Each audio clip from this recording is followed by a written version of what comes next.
एक आदमी ने एक हिरण पर निशाना लगाया, ट्रिगर दबाया, लेकिन गलती से उसके पिछले हिस्से में गोली लग गई। हिरण को उलटी दिशा में भागते हुए देखकर वह घबराया नहीं। उसने खाली कारतूस उठाया और उसका पीछा करने लगा। लेकिन जब वह उस जगह पहुंचा तो उसने खून का एक बड़ा सा ढेर देखा। उसी पल उसे कुछ गड़बड़ लगा। खून के निशानों का पीछा करते हुए उसने पास ही एक घायल शिकारी कुत्ता देखा, लेकिन उसने उसे गोली नहीं मारी थी। उसे एहसास हुआ कि इस इलाके में जरूर गोलीबारी हुई है, इसलिए वह तुरंत उलटी दिशा में ट्रैक करने लगा। कुछ ही देर में वह पहाड़ के नीचे खड़ी कई गाड़ियों तक पहुंच गया। हालात समझने के लिए वह सावधानी से पास गया। जमीन पर पड़े सभी लोग पहले ही मर चुके थे। वह एक ट्रक के पीछे गया और देखने पर हैरान रह गया, क्योंकि उसे पूरा माल भरा हुआ मिला। अगर सामान अभी भी यहीं था तो जरूर कोई पैसा लेकर भागा होगा और शायद बुरी तरह घायल भी होगा। उसने अपनी बंदूक कसकर पकड़ी और धीरे धीरे बेहद सावधानी से आगे बढ़ा। एक कार के अंदर उसने एक आदमी को देखा जो मुश्किल से जिंदा था। उसे देखते ही उसने अपनी बंदूक उठाई और उस आदमी की पिस्तौल छीन ली। मरता हुआ आदमी उससे पानी की भीख मांगने लगा, लेकिन वह आदमी उसे अनदेखा कर आगे बढ़ गया। जैसा उसने सोचा था, पास ही एक बड़े पेड़ के नीचे उसने एक अकेली आकृति देखी, लेकिन वहां दौड़ने के बजाय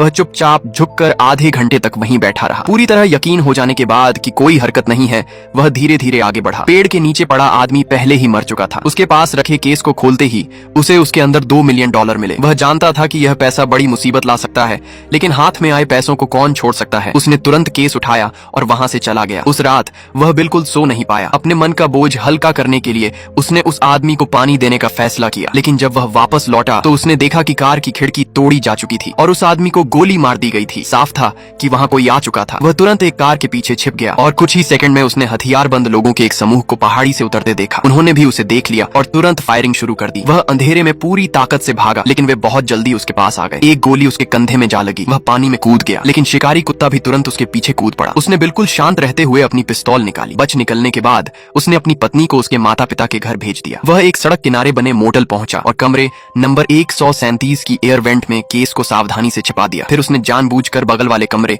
नंबर 138 में चेक इन किया। उसी समय एक हिटमैन पहले ही उसका पीछा कर चुका था। किलर ने कमरे नंबर 137 को अपना निशाना बनाया, जूते उतारे और चुपचाप पास आया। फिर उसने बोल्ट गन से दरवाजे का लॉक उड़ा दिया। वह अंधाधुंध गोलियां चलाने लगा। अचानक उसने शीशे में एक हाथ देखा। कमरे के अंदर कोई अपनी जान की भीख मांग रहा था। शांत रहते हुए, अपने कपड़े गंदे न हो इसलिए हिटमैन ने पर्दे बंद कर दिए। हालांकि कमरे में मौजूद सभी लोग मारे जा चुके थे, लेकिन उसे केस नहीं मिला। उसे पता नहीं था कि आदमी पहले ही एयर वेंट के जरिए केस को बगल वाले कमरे में खींच चुका था। डक्ट में पड़ी खरोंचों को देखकर ही हिटमैन को समझ आया कि क्या हुआ है। उसी तरीके से उसने उस आदमी के कमरे का दरवाजा भी सील कर दिया, लेकिन तब तक वह आदमी भाग चुका था। वह एक और मोटल में ठहरा, लेकिन जैसे ही वह बिस्तर पर लेटा उसे कुछ ठीक नहीं लगा। अपनी शंका पक्की करने के लिए उसने जल्दी से केस खोला और सामान टटोलने लगा। यकीनन उसे एक ट्रैकिंग डिवाइस मिल गई। उस पर लगी लाल बत्ती तेजी से झपक रही थी। उसकी धड़कनें और तेज होती जा रही थीं। ऐसा लग रहा था जैसे किलर बिल्कुल उसके पीछे ही है।